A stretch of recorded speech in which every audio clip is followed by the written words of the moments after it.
Yon! In continuation ng aming Ilocos tour, dito naman kami napadpad sa Baluarte, kung saan marami kang makikitang miyembro ng Animal Kingdom. Nalimutan ko nga palang sabihin na ito ay day 1 pa lang ng aming tour dito sa Ilocos. Sa dami nga na napuntahan namin, Diyos ko, napakadami rin namin naging video. Kaya naman, samahan niyo ulit kami ni Commander sa paggagala dito sa Ilocos. Ay, pare, ano, kamusta? Kubang-kuba ka na, kaka-cellphone mo yan. Nanje? Okay, moving on!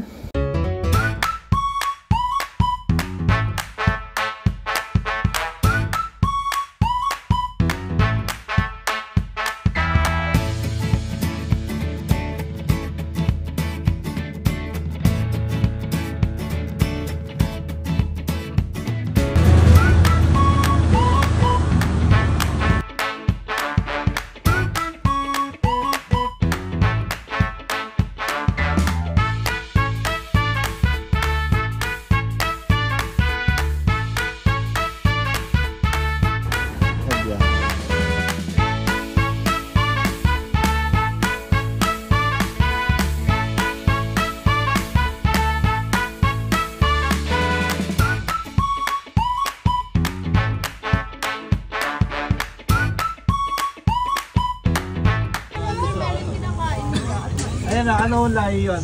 There.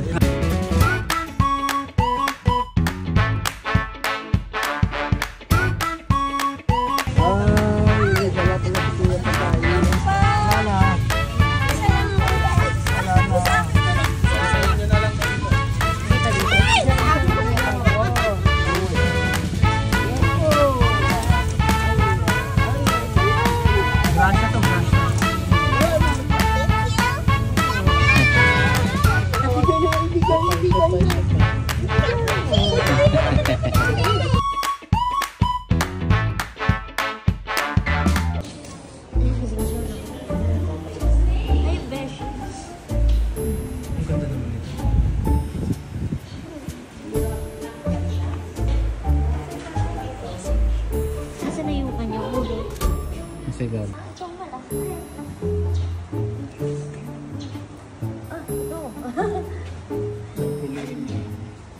Ito tatay, super laki. Oh my gosh. Super laki. Kumain ng 2 tao to ah.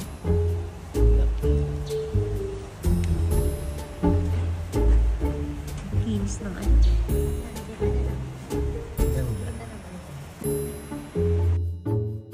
Hello. Morning. Ah! Hi.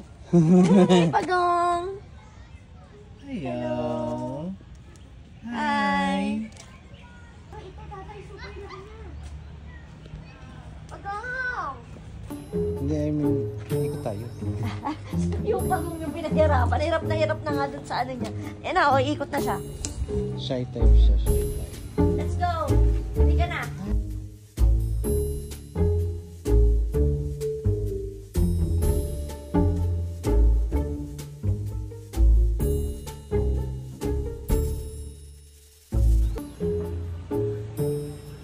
Ulit, madami na sila.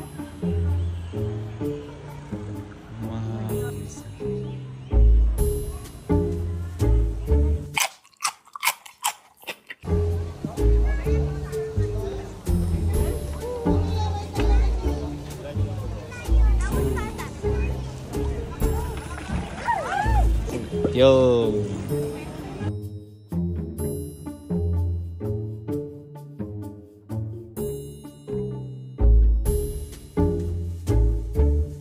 Kamusta experience of itong feeding?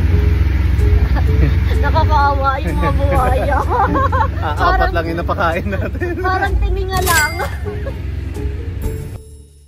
Medyo nalulungkot lang kami dito ni Commander kasi kokonti lang kasi yung pwedeng i-feed sa kanila. Medyo bitin lang yung experience namin.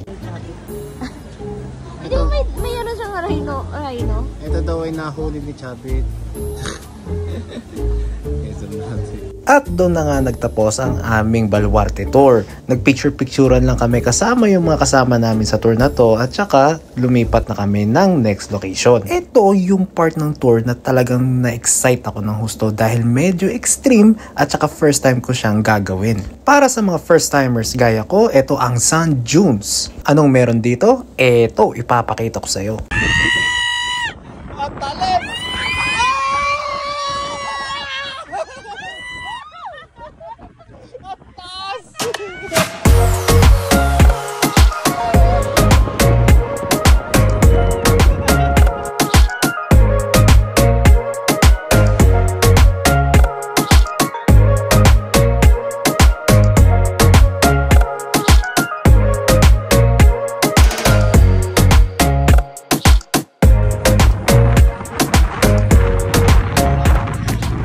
Round 2. Final round.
So yun ang Sand Dunes, diba? Ang saya? Gusto pa sana namin kaya lang moving on sa next location. TK.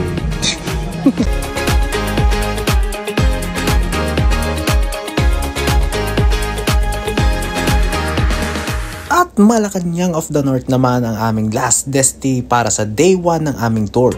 Ang isa sa naging tahanan ng pamilya Marcos. At dahil nga last destination na namin to ni Commander dito sa day 1 ng aming Ilocos tour, talaga namang lahat ng kasulok-sulukan ng bahay na ito, talaga namang dinaanan at pinuntahan namin. Kung pwede lang talaga, yung table na yan, gusto kong iuwi. Syempre, dahil hindi pwede, pinagtripan na lang namin yung nasa gitnang halaman. Sadyang napakaganda nga na location ng mansion na to kasi napakaaliwalas, open lahat. Kumbaga yung hindi nakukulob yung init sa loob ng bahay. Hindi na kasi pwede to sa syudad yung mga gatong bahay. Ang maaamoy mo na usok.